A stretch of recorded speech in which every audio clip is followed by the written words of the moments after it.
श्रीमद् भागवत महापुराण चतुर्थ स्कंध 14वां अध्याय। ओम नमो भगवते वासुदेवाय। राजा वैन की कथा। श्री मैत्रेय जी एवं श्री विदुर जी संवाद।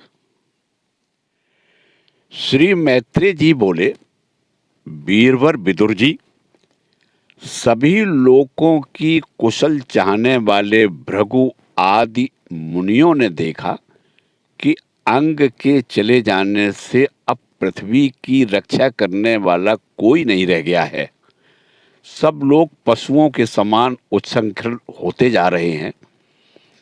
तब उन्होंने माता सुनीता की सम्मति से मंत्रियों के सहमत न होने पर भी वैन को भूमंडल के राजपद पर अभिषिक्त कर दिया।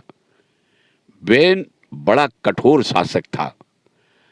जब चोर डाकुओं ने सुना कि वही राज सिंहासन पर बैठा है, तब सर्प से डरे हुए चूहे के समान वे सब तुरंत ही जहां तहां छिप गए। राज्य शासन पाने पर वैन आठों लोकपालों की ऐश्वर्य कला के कारण उन्मत्त हो गया। अभिमानवश अपने को ही सबसे बड़ा मानकर महापुरुषों का अपमान करने लगा। वह ऐश्वर्य मद से अंधा हो रथ पर चढ़कर निरंकुश गजराज के समान पृथ्वी और आकाश को कंपाता हुआ सर्वत्र विचरने लगा।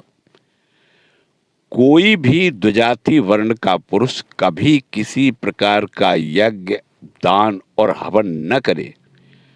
अपने राज्य में यह ढिढोरा पिटवाकर उसने सारे धर्म कर्म बंद करवा दिए। दुष्ट वैन का ऐसा अत्याचार देख सारे ऋषि मुनि एकत्र हुए और संसार पर संकट आया समझकर करुणावश आपस में कहने लगे, अहो, जैसे दोनों ओर जलती हुई लकड़ी के बीच में रहने वाले चींटी आदि जीव महान संकट में पड़ जाते हैं, वैसे ही इस समय सारी प्रजा एक ओर राजा के और दूसरी ओर चोर डाकुओं के अत्याचार से महान संकट में पड़ रही है।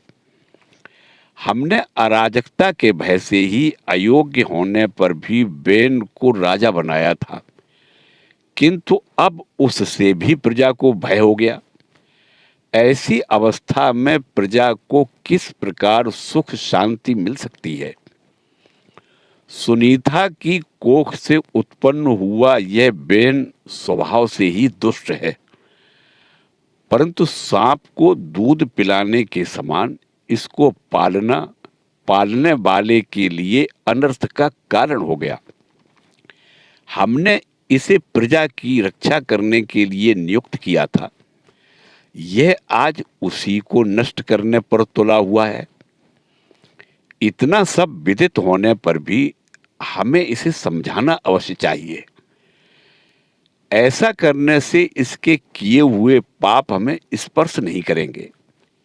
हमने जानबूझकर दुराचारी वैन को राजा बनाया था, किंतु यदि समझाने पर भी यह हमारी बात नहीं मानेगा, तो लोक के धिक्कार से दग्ध हुए इस दुष्ट को हम अपने तेज से भस्म कर देंगे।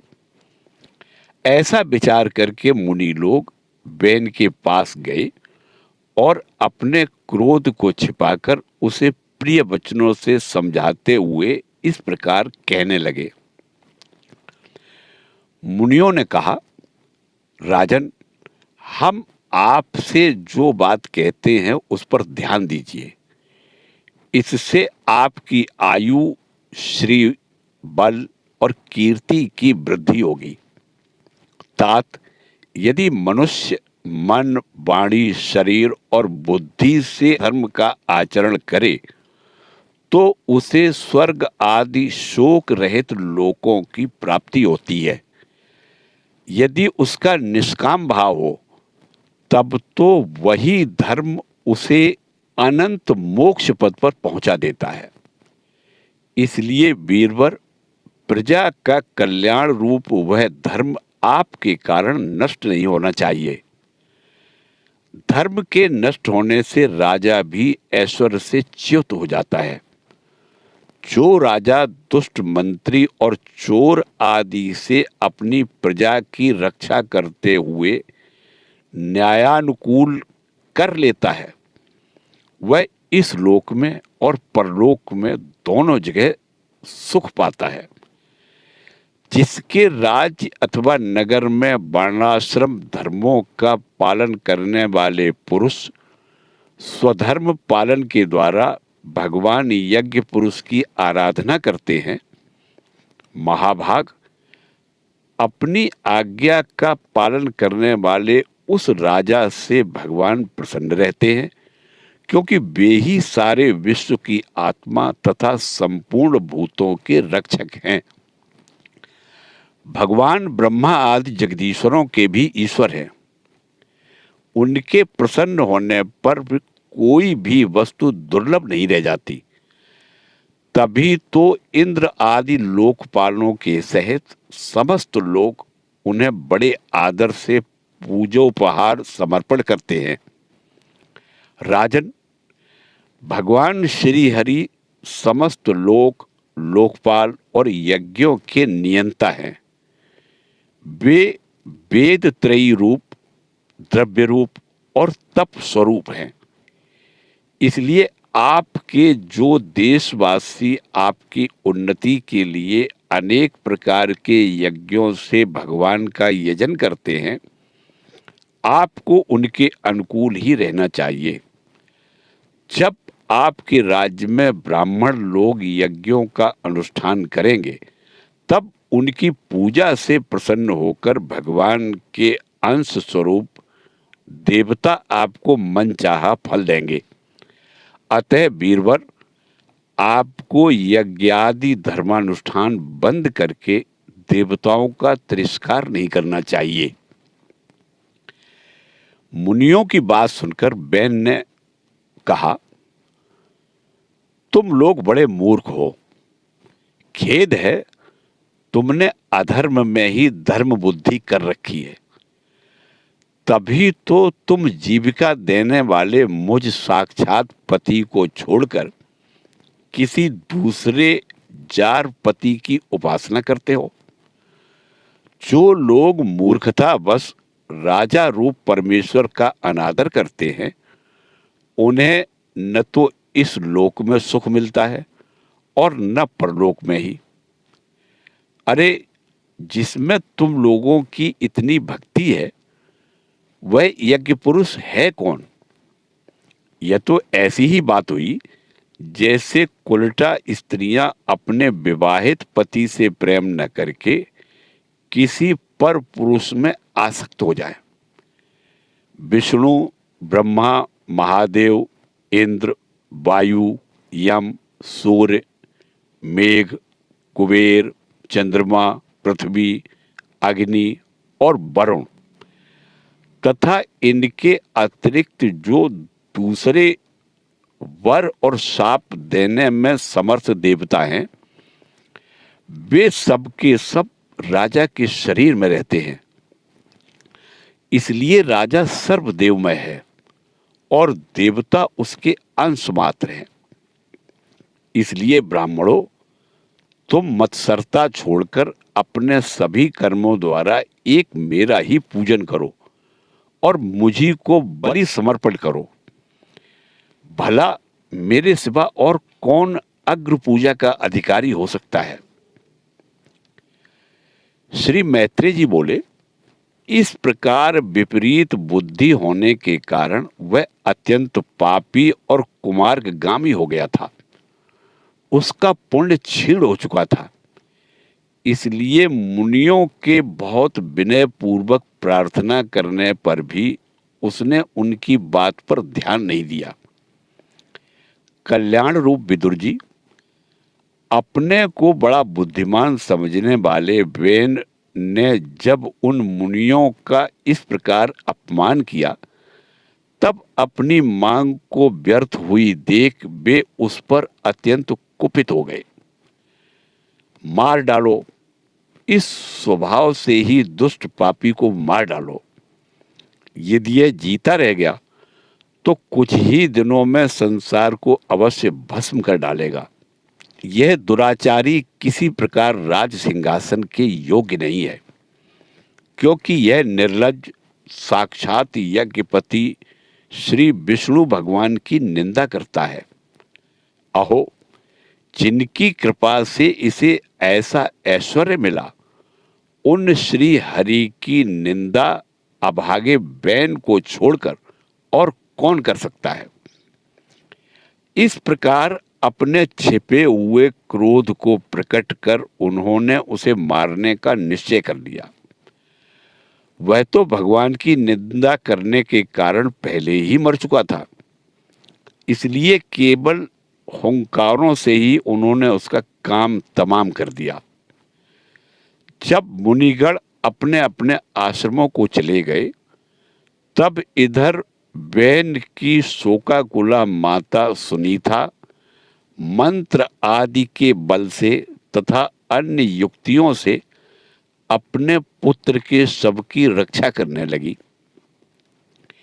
एक दिन वे मुनि सरस्वती के पवित्र जल में स्नान कर अग्निहोत्र से निवृत्त हो नदी के तीर पर बैठे हुए थे। उन दिनों लोकों में आतंक फैलाने वाले बहुत से उपद्रव होते देखकर वे आपस में कहने लगे, आजकल पृथ्वी का कोई रक्षक नहीं है, इसलिए चोर डाकुओं के कारण उसका कुछ अमंगल तो नहीं होने वाला है। ऋषि लोग ऐसा विचार कर ही रहे थे कि उन्होंने सब दिशाओं में धावा करने वाले चोरों और डाकुओं के कारण उठी हुई बड़ी भारी धूल देखी। देखते ही वे समझ गए कि राजा बैन के मर जाने के कारण देश में अराजकता फैल गई है, राज्य शक्तिहीन हो गया है और चोर डाकू बढ़ गए हैं। यह सारा उपद्रव लोगों का धन लूटने वाले तथा एक दूसरे के खून के प्यासे लुटेरों का ही है। अपने तेज से अथवा तपोबल से लोगों को ऐसी कुप्रवृत्ति से रोकने में समर्थ होने पर भी ऐसा करने में हिंसादि दोष देखकर उन्होंने इसका कोई निवारण नहीं किया।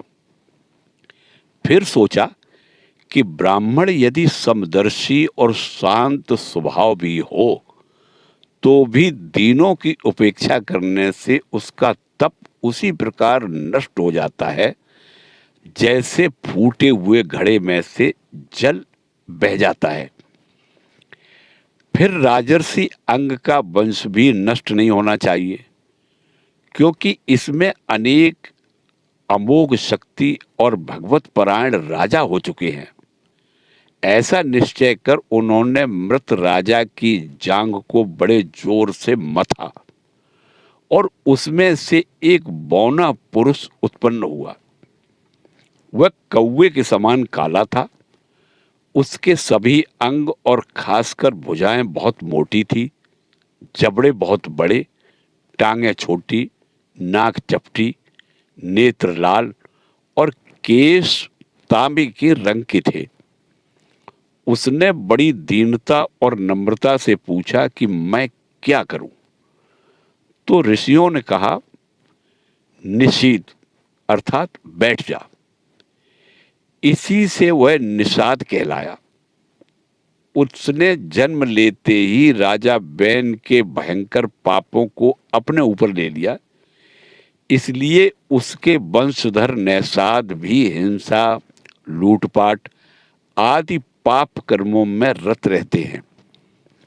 अतः वे गांव और नगर में न टिककर वन और पर्वतों में ही निवास करते हैं।